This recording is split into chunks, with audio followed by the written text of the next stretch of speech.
গল্পের নাম সিংহ আর ছোট্ট ইঁদুর। একদিন গভীর জঙ্গলে এক বিশাল সিংহ রোদ পোহাতে পোহাতে ঘুমিয়ে পড়েছিল। হঠাৎ তার শরীরের পর দিয়ে ছোট্ট একটা ইঁদুর দৌড়ে গেল। এতে ঘুম ভেঙে যায় সিংহের।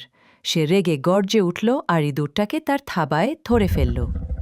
ইঁদুরটা কাঁদতে কাঁদতে বলল, দয়া করে আমাকে ছেড়ে দিন রাজামশাই, আমি খুব ছোট, আপনাকে কোনো ক্ষতি করিনি, একদিন আমি আপনার উপকারে আসতে পারি।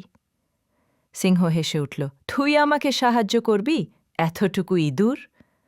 তবু সিংহ তার মনের দয়ায় ইঁদুরটাকে ছেড়ে দিল। কয়েকদিন পর সিংহ এক শিকারীর ফাঁদে আটকে গেল। জাল তার শরীর আটকে রেখেছে, সে যতই জেং করুক কিছুতেই মুক্ত হতে পারছে না। হঠাৎ সেই ছোট্ট ইঁদুরটি এসে হাজির হল। সে বলল, রাজামশাই, ভয় পাবেন না, আমি আছি। তারপর সে নিজের দাঁত দিয়ে জালের দড়ি কেটে দিল, আর কিছুক্ষণে সিংহ মুক্ত হয়ে গেল। সিংহ অবাক হয়ে গেল।